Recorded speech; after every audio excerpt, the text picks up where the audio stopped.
अस्सलाम वालेकुम student. Last lecture तक हमने स्क्यूनेस कंप्लीट किया था। वीक हमारा 13 है, लेक्चर 25 एंड 26। हमें नेक्स्ट चैप्टर स्टार्ट करना है। बेसिकली हमने चैप्टर स्टार्ट करना है प्रोबेबिलिटी।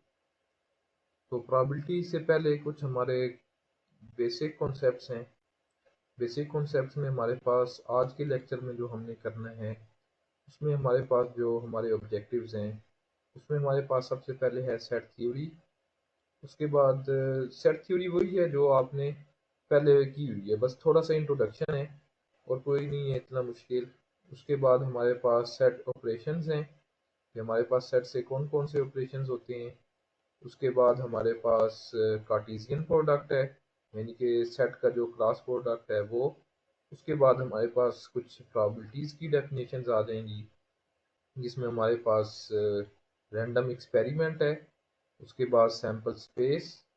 उसके बाद इवेंट्स, टाइप्स ऑफ इवेंट्स, और rule of multiplication, definition of probability, and हमारे पास कुछ एग्जांपल्स हमने करेंगे। ठीक है, तो आज के लेक्चर के हमारे क्या मेन ऑब्जेक्टिव्स हैं। हमारे ऑब्जेक्टिव्स हैं, सबसे पहले हमने सेट थ्योरी करनी है। सेट थ्योरी करने के बाद हमने सेट के ऑपरेशंस पढ़ने हैं। सेट ऑपरेशंस पढ़ने के बाद Cartesian product, random experiment, sample space, events, types of events, rule of multiplication, definition of probability, और कुछ हमने एग्जांपल्स करनी है प्रोबेबिलिटी। तो चलते हैं जी, सबसे पहले हम देखते हैं कि हमारे पास सेट थ्योरी जो है वो प्रोबेबिलिटी के साथ किस तरह रिलेट करती है। तो बेसिकली क्या है, the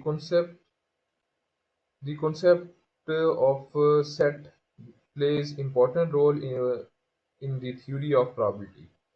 This role lies in the fact that use of concept, notations, terminology, ये जो हमारे पास यूज ऑफ कॉन्सेप्ट्स, नोटेशंस और टर्मिनोलॉजी ऑफ सेट्स जो हैं वो हमारे पास क्या देंगे, better understanding of theory of probability. तो इस वजह से हम क्या करेंगे, सम एलिमेंट्री कॉन्सेप्ट्स देयरफॉर जो है वो हम डिस्कस करेंगे। ठीक है, कोई कॉमन कॉमन हम इतने मुश्किल कॉन्सेप्ट्स नहीं है, हमने सिंपल सिंपल कॉन्सेप्ट जो है वो हमने क्या करने हैं इसमें डिस्कस करते हैं, क्योंकि हमारे पास जो प्रोबेबिलिटी थ्योरी में जो है वो सेट थ्योरी का बहुत इंपॉर्टेंट रोल है। ठीक है, सेट थ्योरी का बहुत इंपॉर्टेंट रोल है। तो सबसे पहले हम देखते हैं कि हमारे पास सेट किस तरह डिफाइन होगा, कि सेट क्या होता है। A set is any well-defined collection of list of distinct objects। तो ये चीज आपने याद रखनी है, क्या होगा, well-defined collection and distinct object। ठीक है, well-defined भी होना चाहिए, आगे पढ़ेंगे हम कि well-defined क्या होगा, और डिस्टिंक्ट मतलब डिफरेंट। डिस्टिंक्ट का मतलब क्या होगा कि हमारे पास डिफरेंट ऑब्जेक्ट होने चाहिए। सेट की डेफिनेशन क्या होगी, collection of well defined and distinct object. For example, group of students, the book in the library, the integers between 1 to 100, all human being on the earth, etcetera. अब हम देखते हैं कि well defined, the term well defined here mean, कि well defined का क्या मतलब है। The term well-defined means that any object must be qualified। must be क्या होना चाहिए, qualified होना चाहिए, classified होना चाहिए, either belonging or not belong। ठीक है, either belonging or not belong। ठीक है, to the set under the consideration। The term distinct implies each object must appear only once। कि हमारे पास क्या होगा कि हर एलिमेंट जो है वो रिपीट नहीं होगा, कोई भी एलिमेंट रिपीट नहीं होगा, हर एलिमेंट क्या होगा, एक ही दफा अपीयर होगा। The object that are in the set are called members or element of the set। जो हमारे पास सेट के एलिमेंट्स होते हैं, सेट के अंदर जो वैल्यूज होती हैं उनको हम मेंबर्स ऑफ द सेट और एलिमेंट ऑफ द सेट कहते हैं। ठीक है, set are usually denoted by capital letter. ठीक है, ए बी सी कैपिटल। क्या हम सेट को किससे डिनोट करते हैं, कैपिटल लेटर से डिनोट करते हैं, while their element are represented by small letters such as small a b c। तो हमारे पास क्या होगा, जो हमारे पास सेट है उनको हम कैपिटल से डिनोट करेंगे और उनके जो एलिमेंट हैं उनको हम क्या करेंगे, स्मॉल लेटर से डिनोट करेंगे। ठीक है, तो ये हमारे पास क्या होगा, सेट क्या होगा, पहली चीज हमारे पास सेट के वेल डिफाइंड होना चाहिए और डिस्टिंक्ट ऑब्जेक्ट, कि कलेक्शन ऑफ वेल डिफाइंड और डिस्टिंक्ट ऑब्जेक्ट जो है वो हमारे पास क्या बन जाएगा, सेट बन जाएगा। फॉर एग्जांपल हमने दी ग्रुप ऑफ स्टूडेंट हो, बुक्स इन दी लाइब्रेरी हो, ठीक है, तो इसी तरह ह्यूमन बीइंग हो या हमारे पास क्या हो, इंटीजर्स हो 1 से लेके 100। वेल डिफाइंड का क्या मतलब होगा, वेल डिफाइंड मीन हमारे पास एलिमेंट जो है वो हमारे पास या ऑब्जेक्ट जो है वो क्लासिफाइड होना चाहिए कि आइदर वो बिलोंग कर रहा है या नहीं बिलोंग कर रहा, ठीक है। और उसके बाद हमारे पास डिस्टिंक्ट का क्या मतलब है, डिस्टिंक्ट इम्प्लाई कि हमारे पास जो हमारे पास एलिमेंट है वो हर एलिमेंट दूसरे से क्या होना चाहिए, डिफरेंट होना चाहिए, एलिमेंट्स की रेपिटेशन नहीं होनी चाहिए। और जो हमारे पास सेट के ऑब्जेक्ट्स होते हैं उनको हम क्या कहते हैं, मेंबर्स और एलिमेंट ऑफ द सेट, और एलिमेंट ऑफ द सेट। और सेट को हम यूजली कैपिटल लेटर से डिनोट करते हैं और उनकी जो एलिमेंट है उनको हम स्मॉल लेटर से, ठीक है। तो ये तो आपके पास क्या आ गया, सेट। नेक्स्ट हम चलते हैं जी, हमारे पास है जी सबसेट। सबसेट क्या होता है कि a set consist of some element of other set, कि अगर हमारे पास क्या हो कि कोई एक सेट जो है अदर एलिमेंट के सारे एलिमेंट उसमें बिलोंग करते हैं। For example if B is a subset of A then every element या every member of set B is also member of set ए।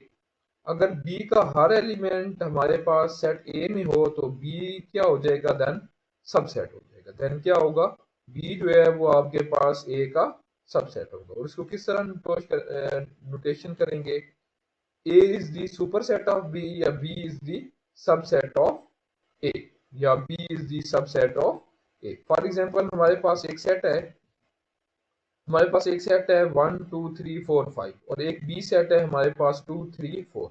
अब हमारे पास बी का हर एलिमेंट जो है वो हमारे पास क्या हो जाएगा, ए में इंप्लाई कर रहा है, ए में है। तो इस वजह से क्या हो जाएगा, बी जो है वो ए का क्या हो जाएगा, सबसेट। सबसेट की क्या डेफिनेशन होगी कि अगर ए का हर एलिमेंट बी बी में हो या बी का हर एलिमेंट अगर ए में हो तो बी जो है वो क्या हो जाएगा, सबसेट ऑफ ए हो जाएगा। ठीक है, ये आपके पास क्या हो जाएगा, सबसेट। ठीक हो गया। नेक्स्ट हम करते हैं जी, हमारे पास ऑपरेशंस ऑन ए सेट। अब हमारे पास क्या है, अगर हमारे पास let A and B be the subset of some universal set S. यहाँ पे हम यूनिवर्सल सेट जो है वो एस यूज करेंगे। वैसे हम यूनिवर्सल सेट जो हमने पढ़ा था वो हम यू से डिनोट करते थे। यहाँ पे क्योंकि बेसिकली सैंपल स्पेस का कॉन्सेप्ट आ रहा है तो इस वजह से हम क्या करेंगे, हम यूनिवर्सल सेट को एस से डिनोट करेंगे। then these sets may be combined and operated in various ways। तो तब हमारे पास क्या होगा कि हम इन सेट को वेरियस वे में हम ऑपरेट कर सकते हैं to form new sets which are also subset of S. The basic operations are, basic operations कौन कौन से होते हैं हमारे पास, union, intersection, difference and complement. ठीक है, कि हमारे पास क्या होता है कि अगर हमारे पास ए और बी दो सेट हैं और वो एस जो है वो यूनिवर्सल सेट है, एस जो है वो क्या है, यूनिवर्सल सेट है। देन हमारे पास सेट को हम कंबाइन जो है वो कर सकते हैं और वेरियस वे में हम उनके ऊपर ऑपरेशंस अप्लाई कर सकते हैं। वेरियस वे में हम क्या कर सकते हैं, ऑपरेशंस अप्लाई कर सकते हैं। और यहाँ पे हम जो है वो सेट जो यूनिवर्सल सेट है वो उसको हम एस से डिनोट कर रहे हैं क्योंकि हम बेसिकली यहाँ पे आगे चल के हमारा कॉन्सेप्ट सैंपल स्पेस का आ रहा है।